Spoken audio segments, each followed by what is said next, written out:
My name is Sylvia Whitman. I am 66 years old, a retired elementary school teacher, and a widow of 6 months. For more than 4 decades, I stood quietly in the background of my husband Richard's career, raising our only daughter, keeping the house in order, and making sure life ran smoothly. People saw me as steady, dependable, perhaps invisible. But that morning, as I was heading to the meeting about my husband's inheritance, I learned that invisibility can be dangerous because it makes you the perfect target. I remember every detail as if etched into stone. I was stepping out of my front door in the lavender dress Richard bought me for my 60th birthday. The fabric brushed against my knees as the autumn wind carried a faint chill. I had clasped around my neck the crystal pendant he gave me on our last anniversary, the one he said matched the light in my eyes. It felt like armor that morning, though I didn't yet know why. I walked toward my car, keys trembling in my hand. My heart was already racing, not from exertion, but from something else, a restless anxiety I couldn't shake.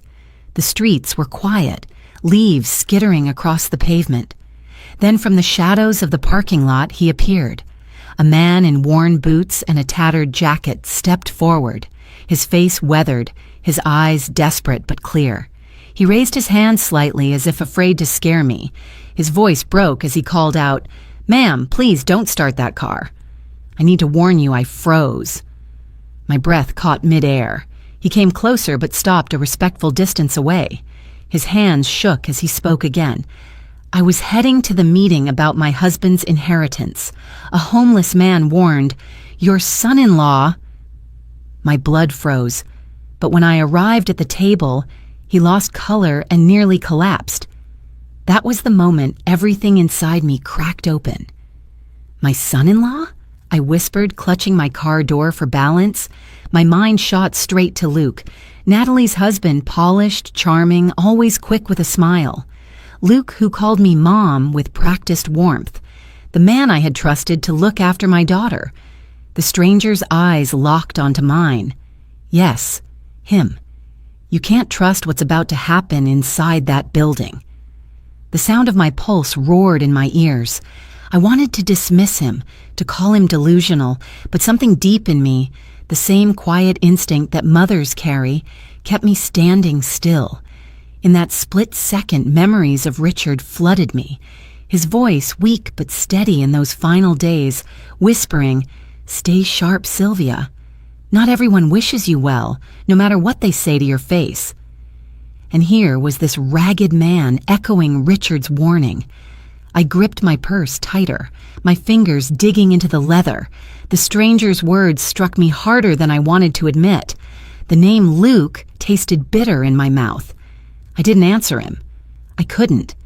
Instead, I simply turned, pressed the elevator button, and carried his warning with me like a stone in my chest.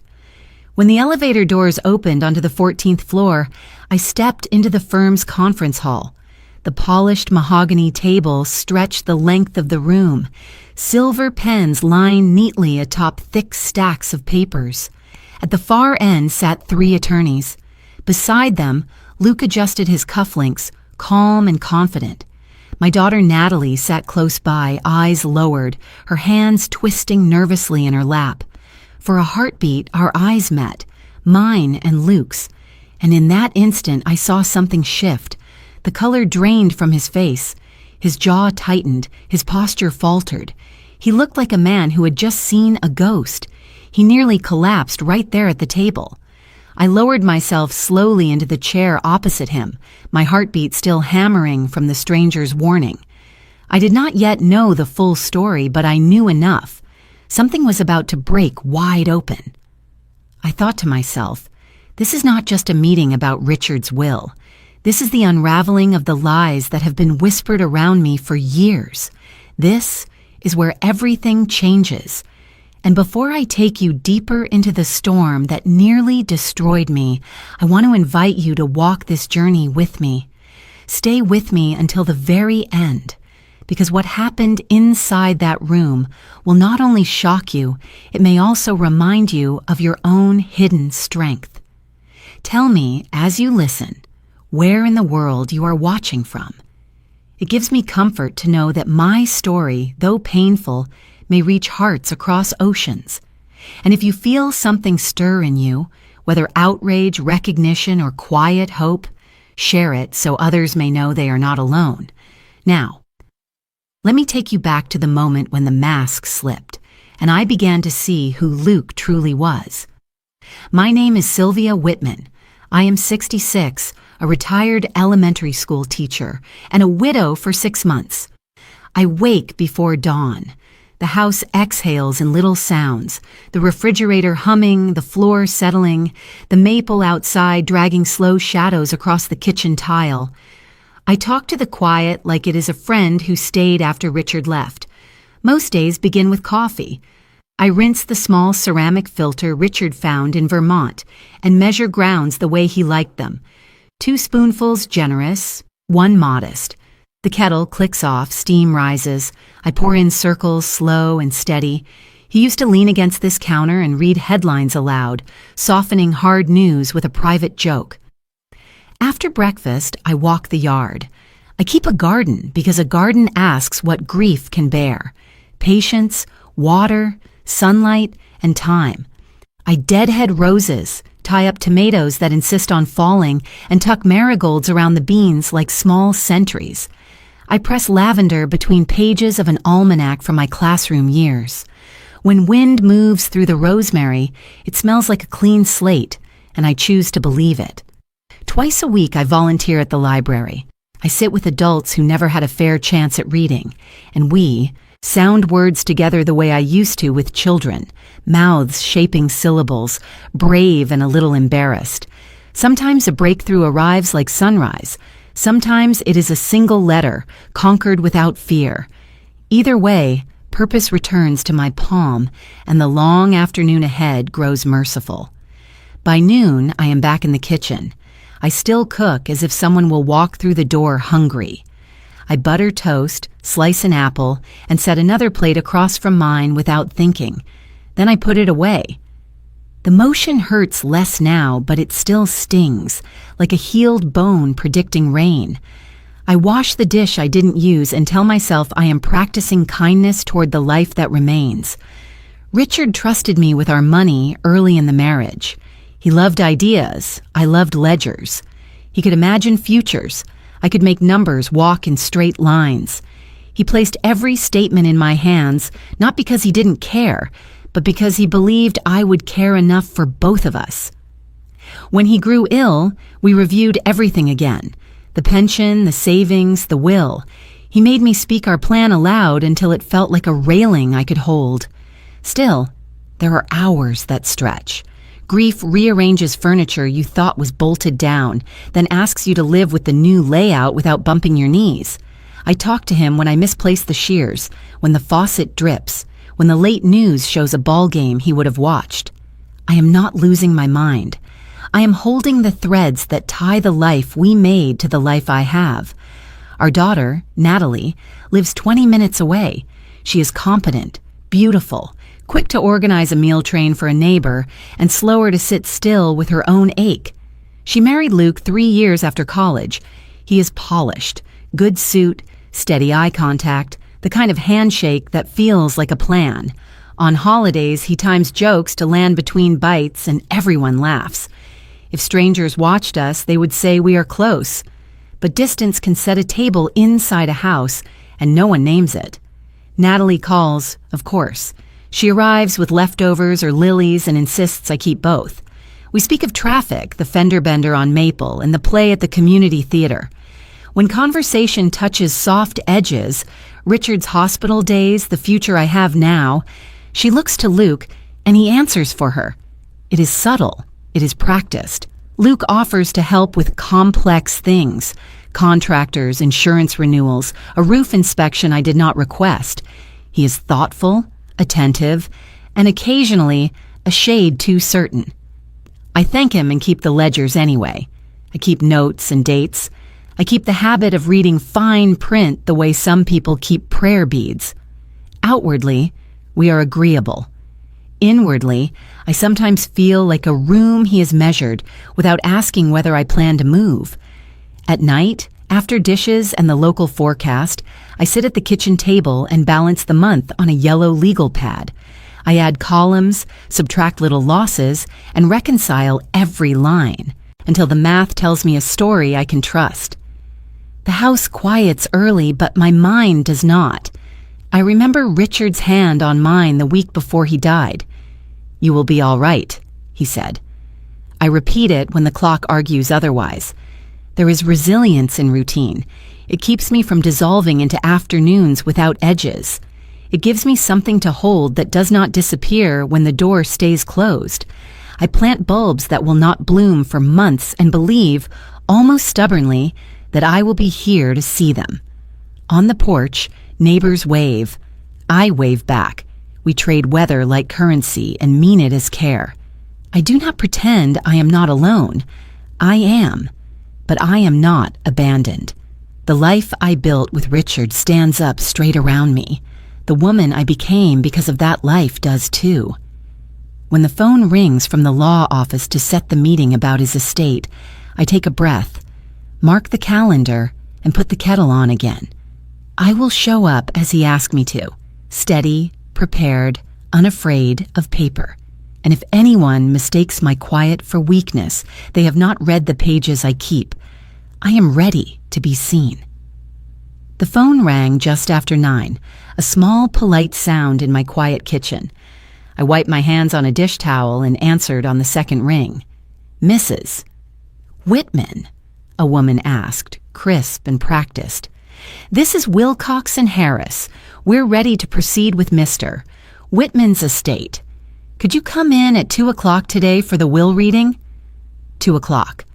I repeated the hour silently, as if testing a step before placing my weight on it. "Yes," I said. My voice was steady. "I'll be there." "Please bring identification," she added. "Conference room B." Keys clicked faintly behind her. "We're sorry for your loss." "Thank you," I said, and the line went still. I set the phone down and listened to the house breathe. For a moment, I didn't know where to put my hands. I placed them flat on the counter and felt the cool laminate, something certain under air that suddenly felt uncertain. Richard spoke about this meeting long before the last hospital night. He liked to say we were boring in all the right ways. "Everything will go to you, Syl," he told me at this same table with papers fanned like cards. "Our daughter and her husband will have their share after you're gone. You won't need anyone to sign off on your life."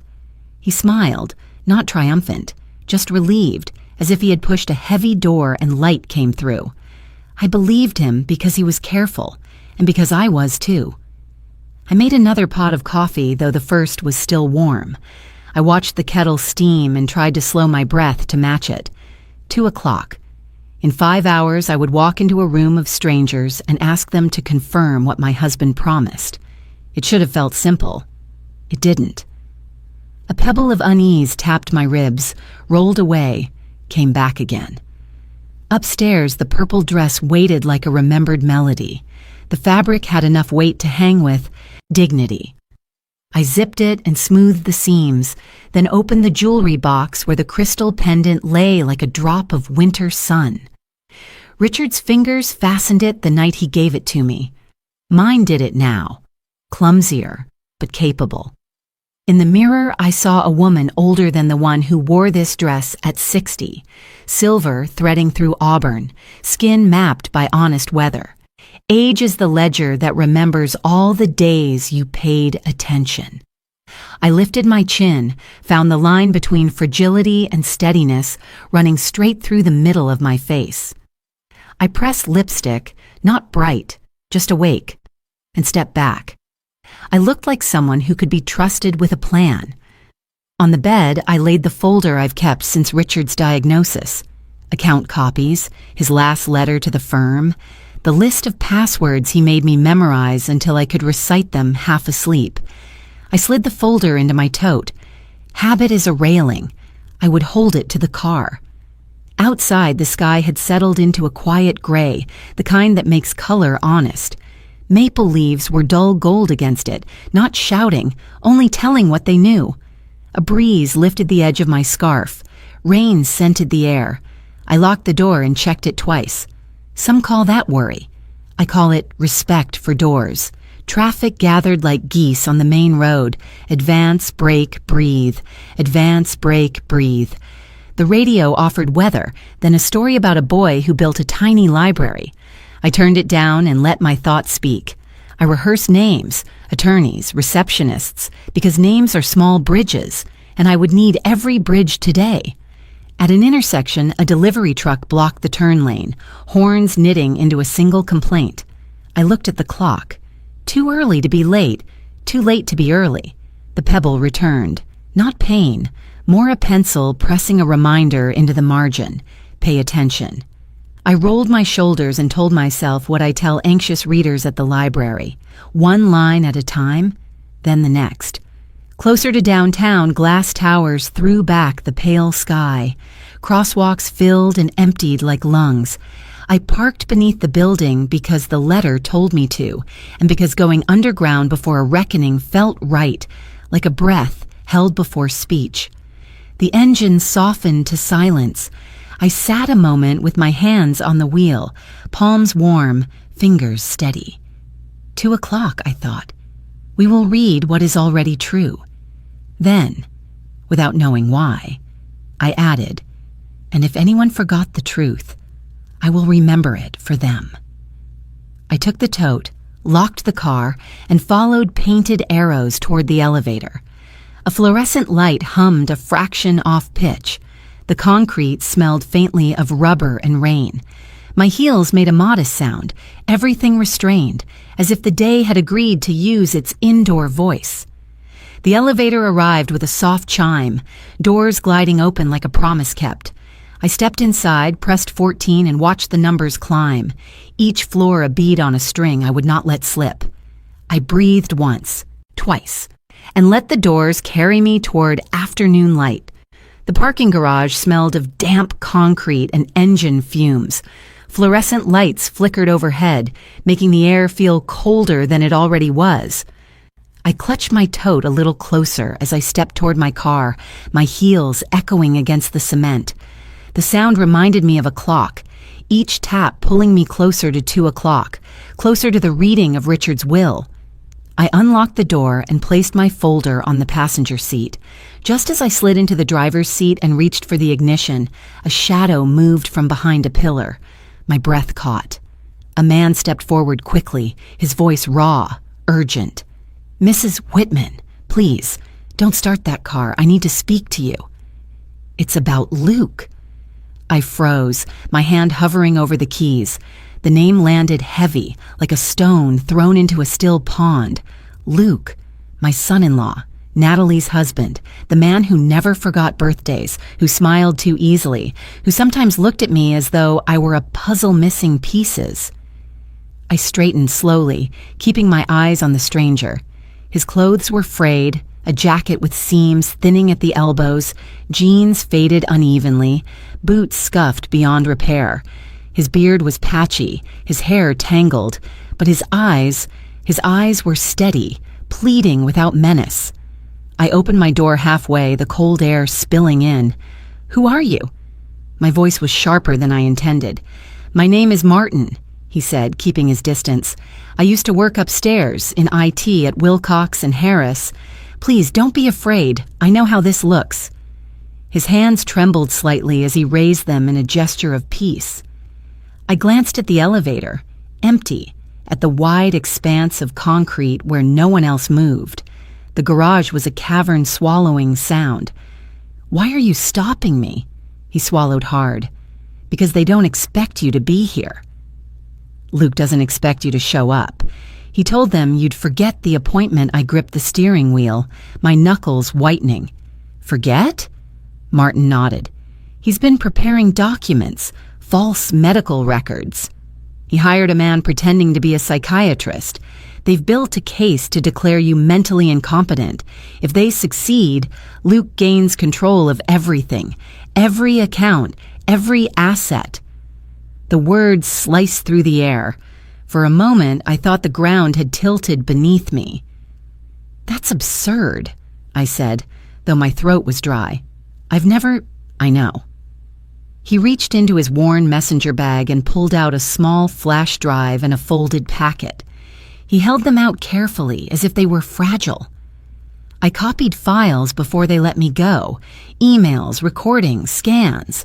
This, he tapped the packet, is proof that the psychiatrist's license was revoked in 2007. He hasn't practiced legally in 15 years. But Luke presented him as legitimate. I stared at the objects in his hand, at the desperation in his face. The sensible part of me wanted to dismiss him, to drive away and call security. But something inside me, deep and wordless, whispered that I was standing at the edge of something true. Richard's voice came back to me. His last weeks, his hand curled around mine in the hospital bed.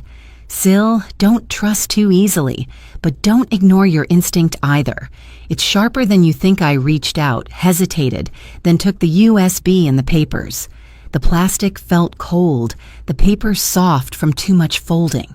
My pulse hammered in my temples. "Why are you helping me?" I asked quietly.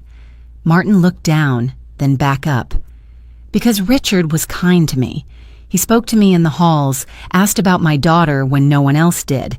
I couldn't watch them twist his last wishes into something rotten, and because my own mother was tricked out of her home once. I know what it does to a person. The garage hummed with silence. I studied his face for signs of deceit, but all I found was fatigue and urgency. His eyes carried the weight of someone who had already lost too much. "I don't know what I can promise you," I said. "You don't have to promise me anything," he replied. "Just don't sign anything today without reading it carefully. They'll try to rush you. Don't let them." A car engine revved somewhere in the distance, the sound echoing between pillars. Martin stepped back, retreating toward the shadows. "Be careful, Mrs. Whitman. Please." I sat motionless for several seconds, clutching the packet against my lap, staring at the flash drive glinting faintly in my palm. The air felt heavier now, every breath deliberate. I wanted to believe this was nonsense, the delusion of a desperate man, yet my gut, the same instinct that told me when a student was lying, that told me when Richard needed help before he asked, kept whispering, "Listen, believe." Slowly, I placed the USB into my tote and tucked the papers into the folder Richard had left me. My hand still trembled, but not only from fear. There was something else there. Resolve, thin but growing. I closed the car door and stood beside it, the echo of Richard's words steadying me.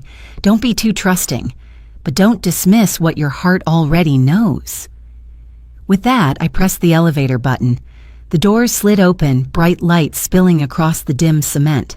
I stepped inside, clutching my tote tighter, and let the doors seal behind me. Upward toward the meeting that was no longer just about paper and ink. It was about truth, and whether I was ready to carry it. The elevator chimed softly, and the doors opened to a hush that felt almost rehearsed. I stepped out, the air cooler on the 14th floor, perfumed faintly with lemon polish and something more sterile. Law and order made tangible. The hallway stretched long and bright, lined with framed degrees and oil paintings of men in suits who looked as though they had never once doubted their authority. My heels clicked against the marble tile, the sound sharp, echoing like a metronome, marking the moments I could not reclaim. I carried my tote against my side, its weight both burden and shield. The folder Richard had trusted me with pressed against my ribs. I inhaled deeply, forcing calm, but the rhythm of my breath betrayed me. With each step, I felt my pulse drum harder, as if my own heart wanted to announce my arrival before I reached the door. At the end of the corridor, the glass panel read, "Conference Room B." Behind the frosted glass, I could make out silhouettes. 4, maybe 5. Their shapes shifted in muted conversation. I steadied my hand on the brass handle, its chill grounding me for a moment before I pushed the door open. The room was wide, the table long and gleaming under pendant lights. Mahogany walls carried bookshelves filled with thick volumes whose spines had not been touched in years. At one end, 3 attorneys sat already arranged, one older with silver hair and a severe tie, one younger, eyes darting nervously, and another with a bland smile that did not reach his eyes. Across from them sat Natalie and Luke. Natalie looked up first. Her face softened with what could almost pass for warmth. "Mother," she said, rising slightly in her seat, "we thought maybe you'd forgotten." She smiled as though it were a small kindness, not an accusation. I looked at her, but did not answer. The words would not come. Or perhaps I chose not to give them. My silence hung between us, deliberate. Luke adjusted his cufflinks with a small flourish, his lips tight, as though he were preparing to play a role he had rehearsed. I crossed the room, every step loud against the polished floor, and placed myself at the head of the table opposite them. The chair was heavier than I expected, but I drew it back, sat, and folded my hands atop the folder in front of me. My heart thundered in my chest, yet my face I kept composed. The lead attorney cleared his throat. "Mrs. Whitman," he began, his voice practiced, almost soothing. "Thank you for coming today. We are here to address certain amendments made by your late husband during his final months. These reflect his concern for your well-being." I watched his lips shape the words, each one sharpened to appear gentle. My breath held still, my chest tightening. He slid a neat stack of papers toward me. "Mr. Whitman, in his wisdom, wished to ensure you would be properly cared for. There were signs, you see, of confusion, lapses of memory, understandable at your age. Out of love, he made arrangements." The sound in my ears roared, louder than the soft hum of the overhead lights. I reached forward, my hand steady though I felt the tremor waiting. I flipped the first page. My eyes traced the lines quickly, then froze. It was there, in black and white, statements describing incidents that had never happened, notations of me forgetting addresses, misplacing money, growing agitated in public. Each paragraph painted a version of me I did not recognize, a woman diminished and unstable. At the bottom, Richard's signature scrawled in a hand too uneven to be his. My throat went dry. I turned another page. Medical reports stamped with authority but hollow when read.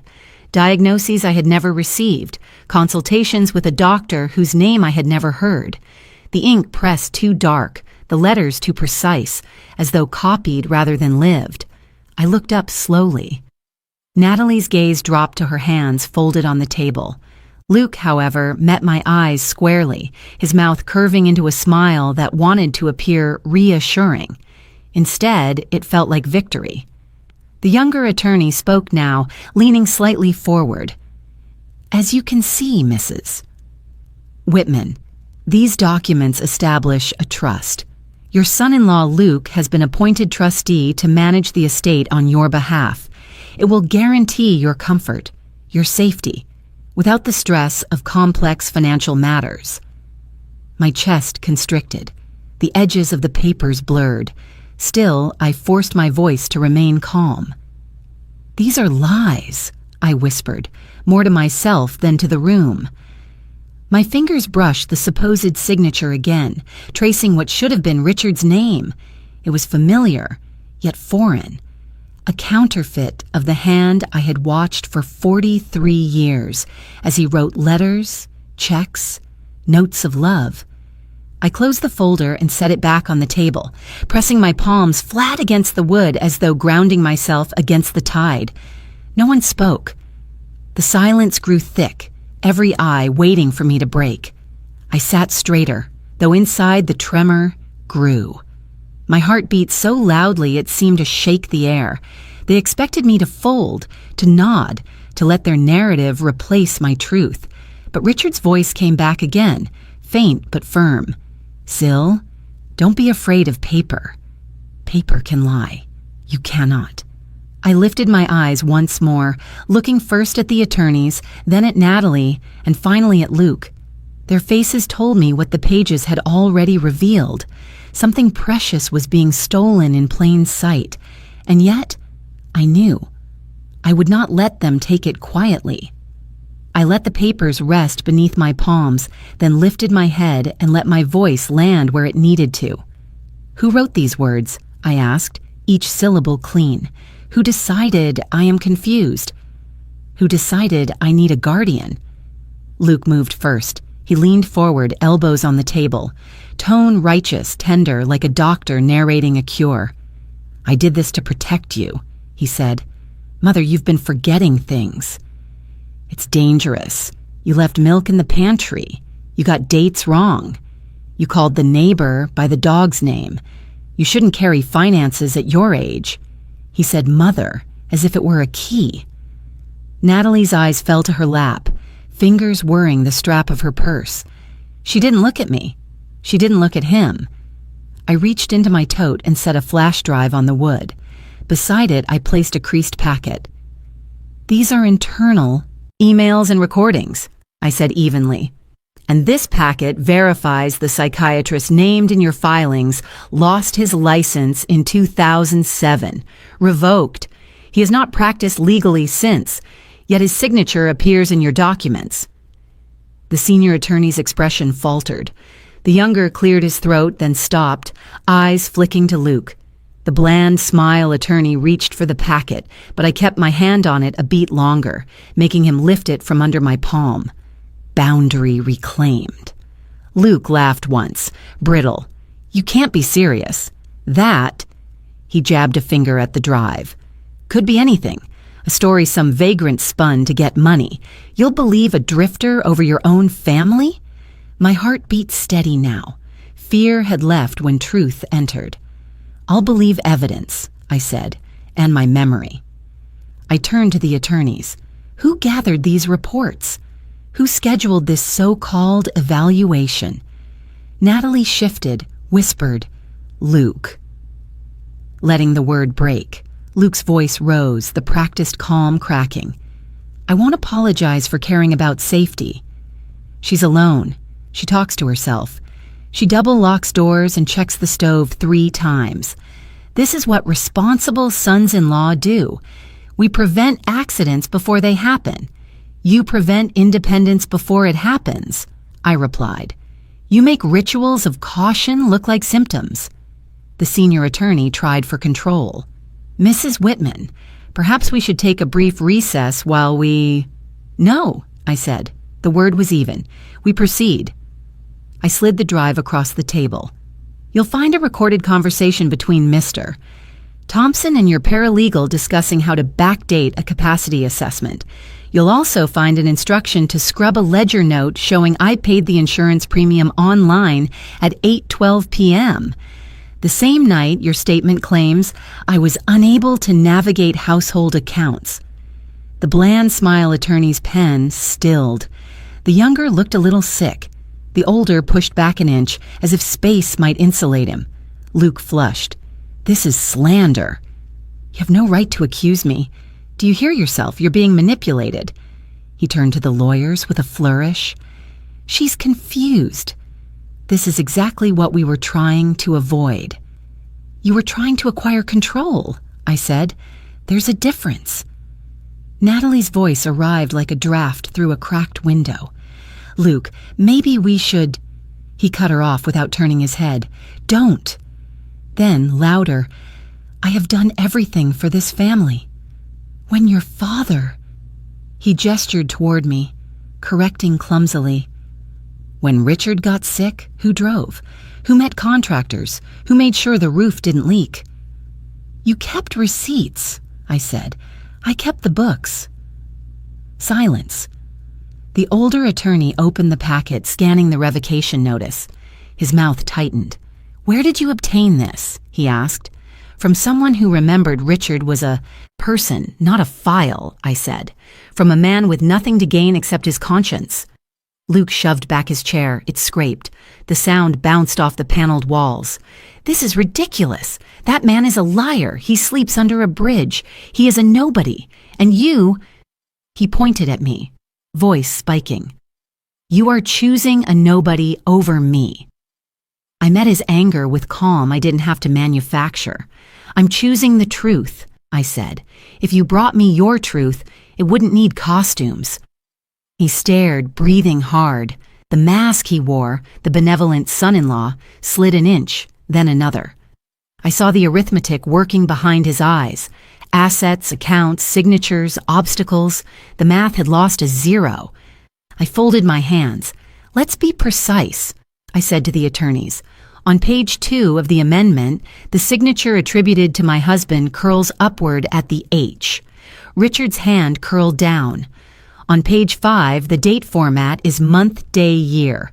He wrote day, month, year after his London grant. And the physician's address, it's a UPS store. The younger swallowed. The senior set the packet down as if it might stain. Mrs. Whitman, we were presented with materials we believed were authentic, believed, I echoed. Belief is not proof, it is a choice.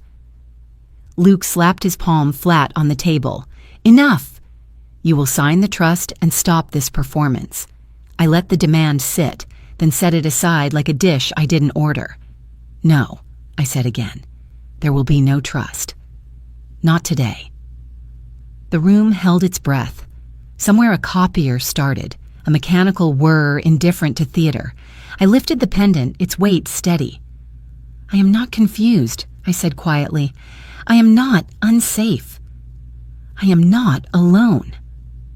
Luke's mouth twisted. We'll see about that, he muttered. We will, I agreed, but we'll see it with the lights on. The door clicked, then opened on a current of cooler air.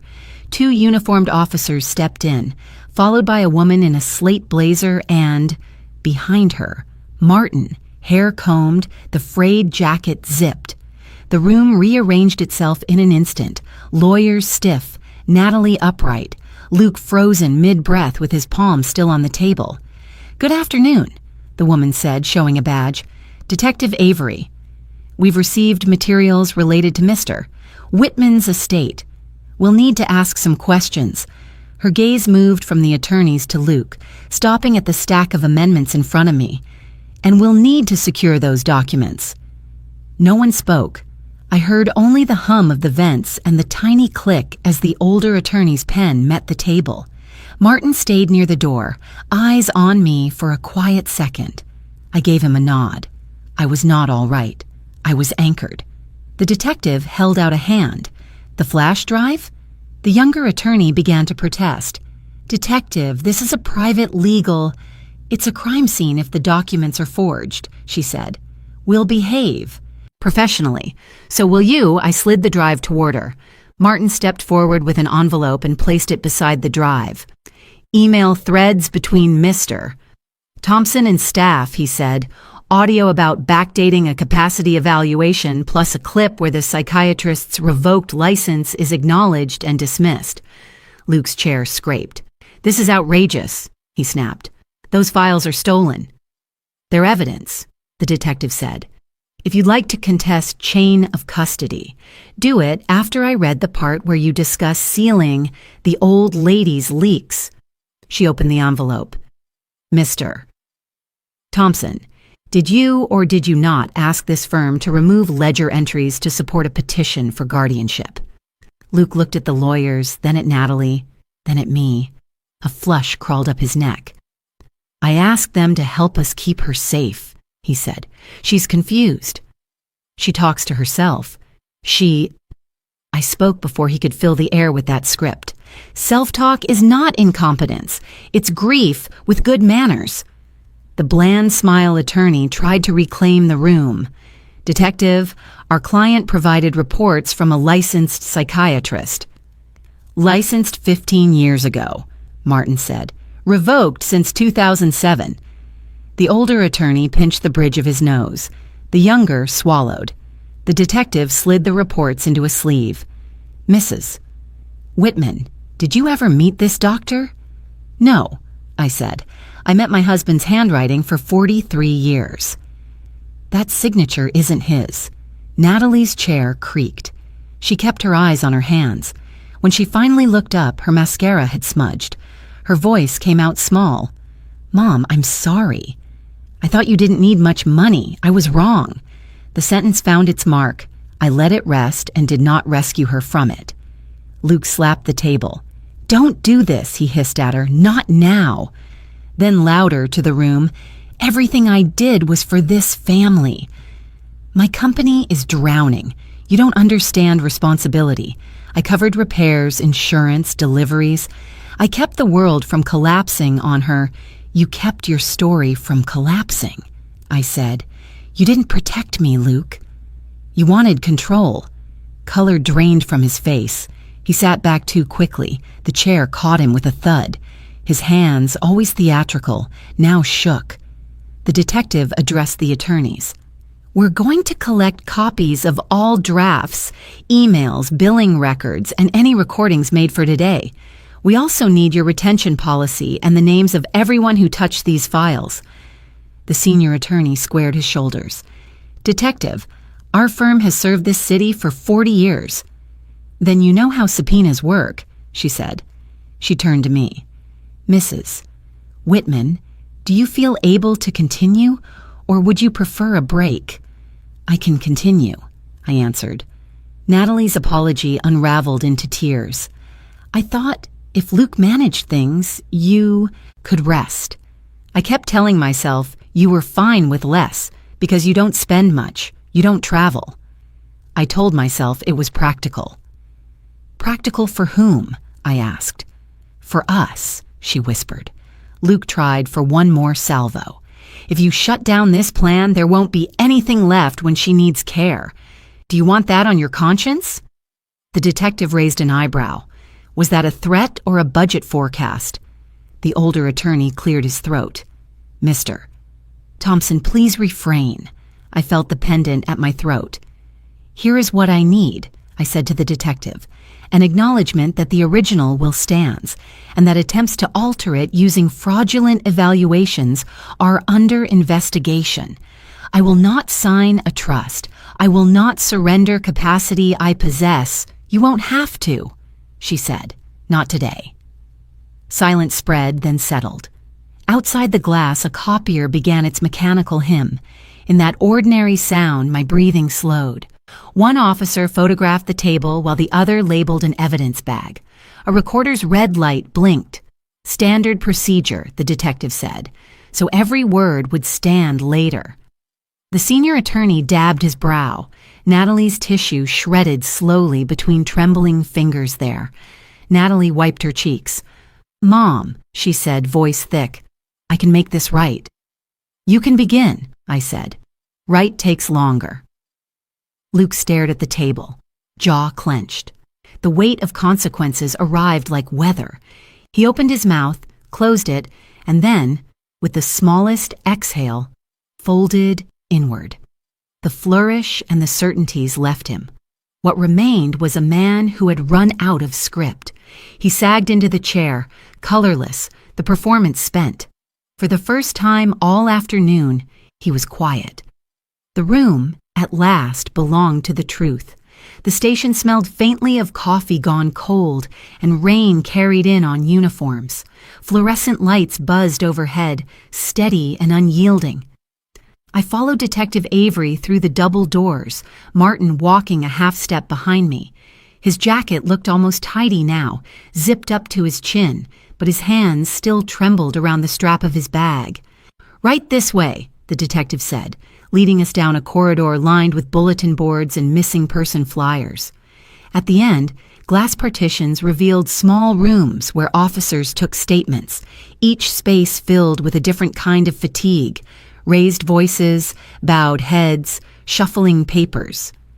Luke and two of the attorneys were already seated in separate interview rooms.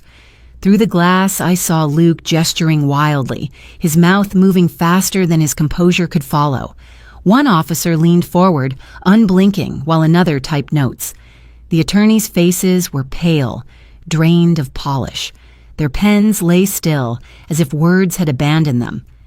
Detective Avery motioned me toward a chair in the waiting area. "We'll need you shortly, Mrs. Whitman. For now, please sit. Mr. Martin will be." Giving his full statement first, Martin nodded, clutching his envelope. He disappeared into a room where another detective waited with a recorder. The door closed, leaving me in the soft din of phones, ringing and keyboards clattering. I folded my hands in my lap and looked around. The waiting area was crowded with quiet stories. To my left, a woman in her 70s rubbed her temple while a younger man paced nearby, arms crossed. I heard fragments, words like power of attorney, checks, misunderstanding.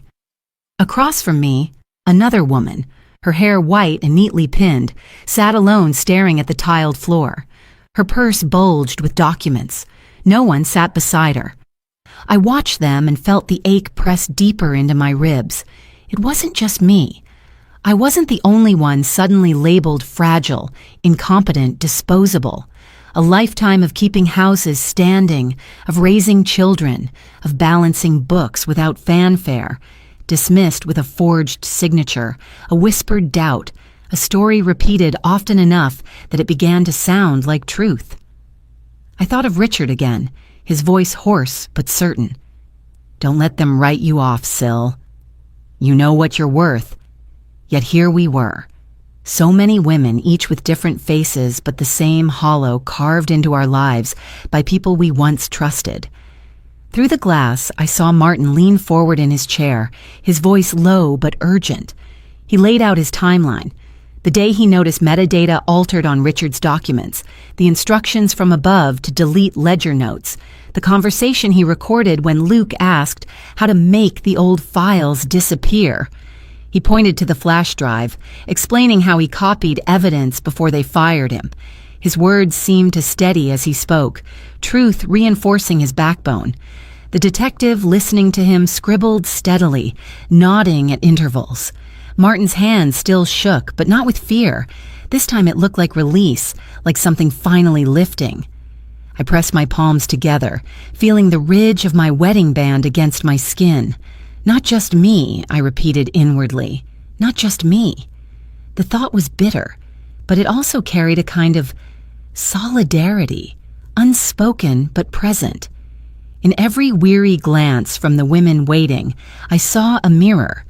The indignity of being underestimated, the violence of being erased. A clock on the wall ticked too loudly. I closed my eyes for a moment, letting the sound anchor me.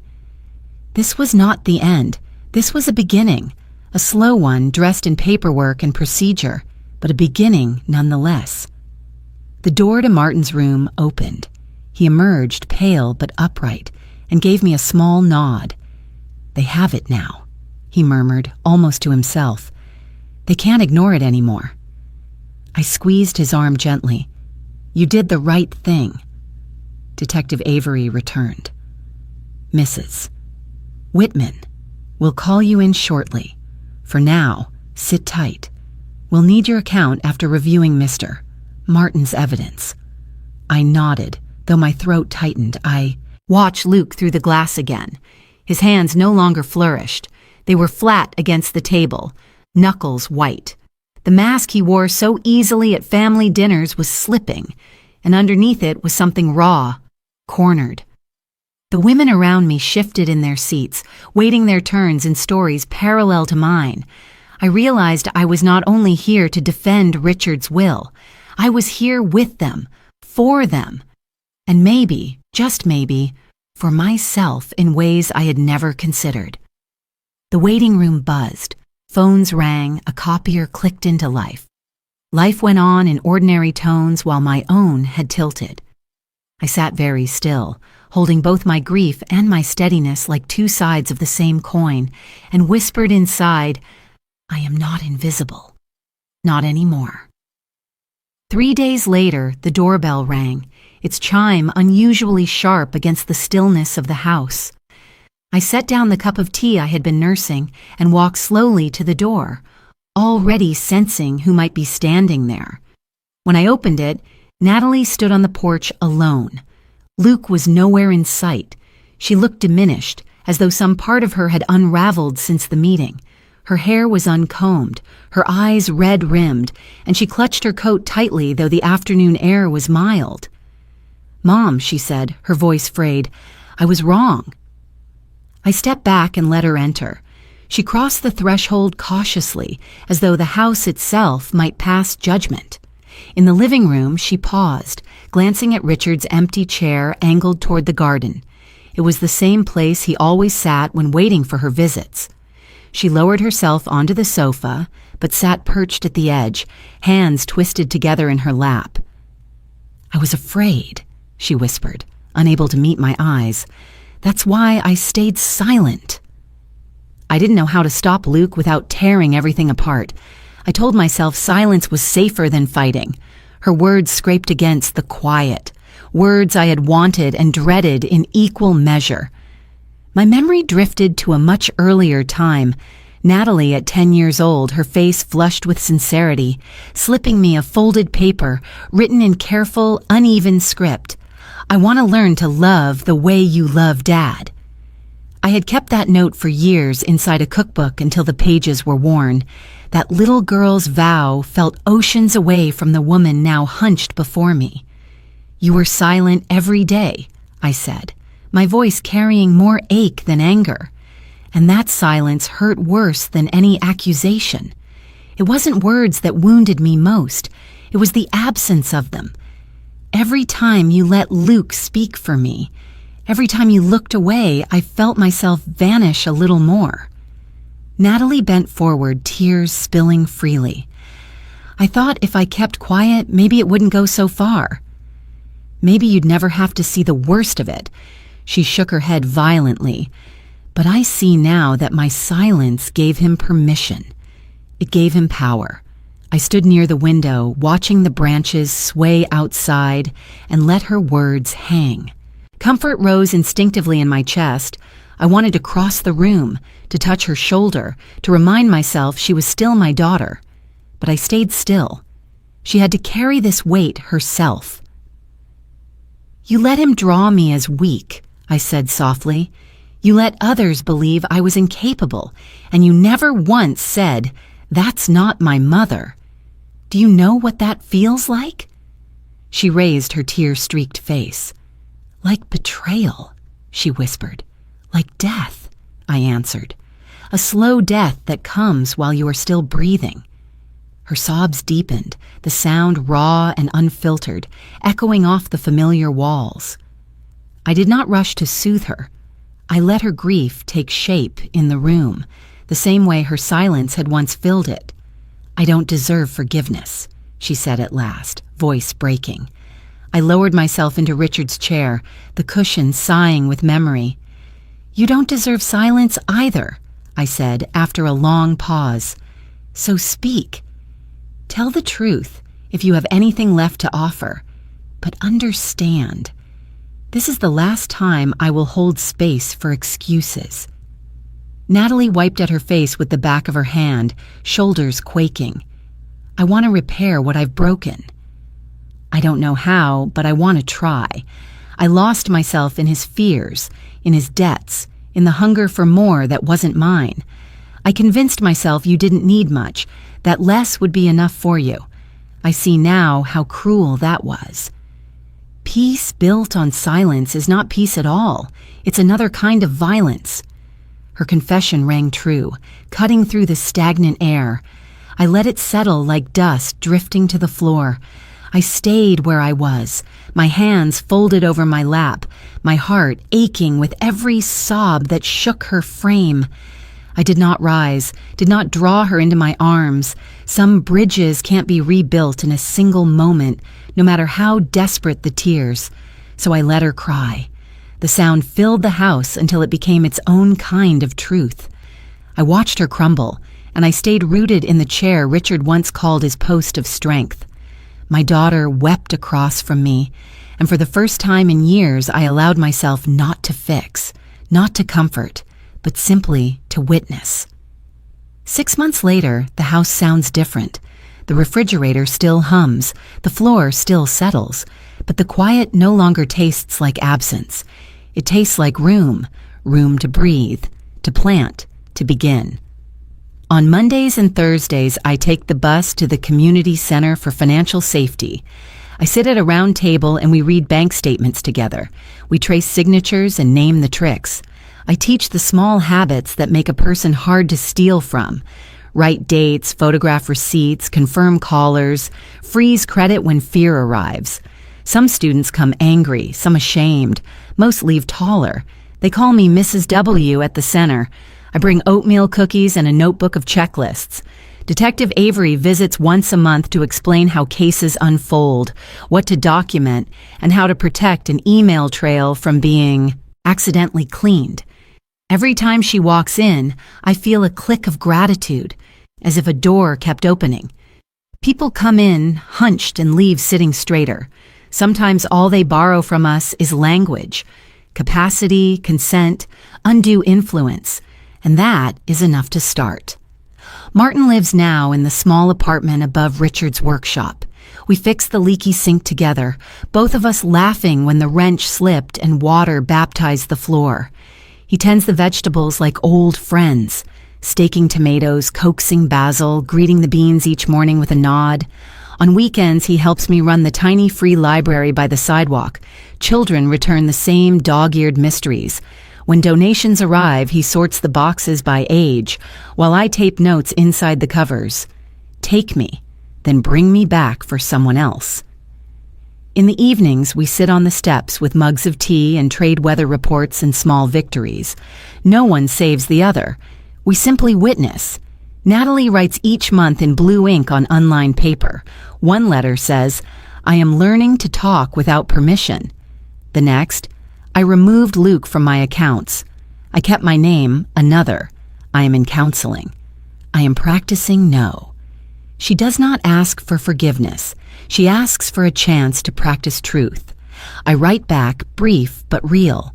I tell her what is growing in the garden, what the finches argue about, what I am reading, and one memory of her father at his gentlest.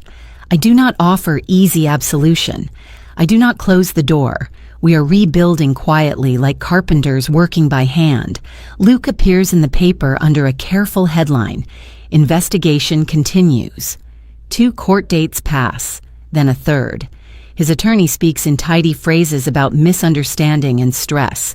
The facts speak louder.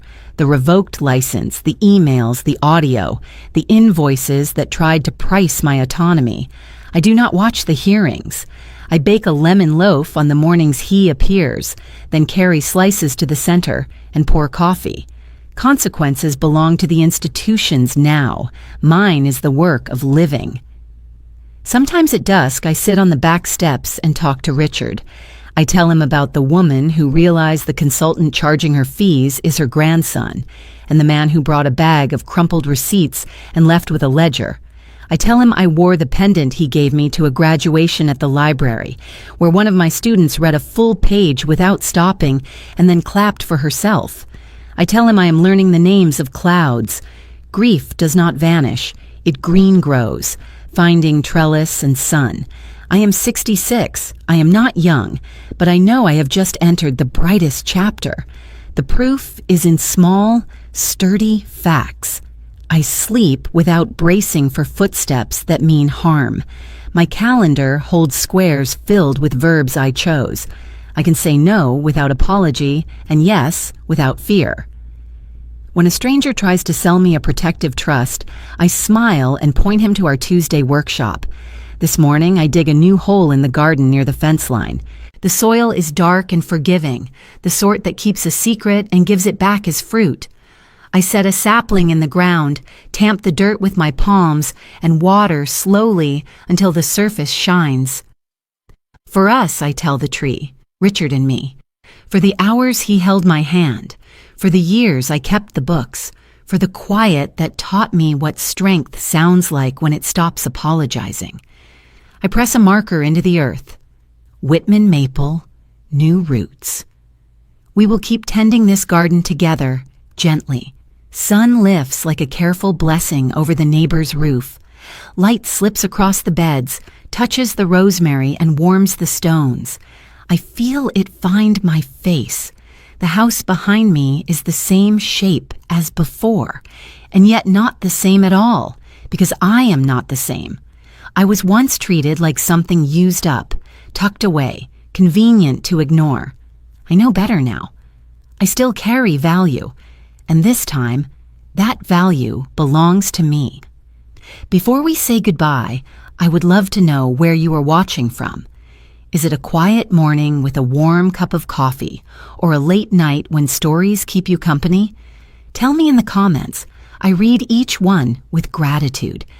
And if this story touched your heart, please consider subscribing, not just to hear more, but to be part of a community that still believes in kindness, healing, and second chances. Thank you for spending this time with me. Wherever you are, carry this story with you, and remember, sometimes the miracle does not knock at the door. It waits quietly until you are ready to open your heart.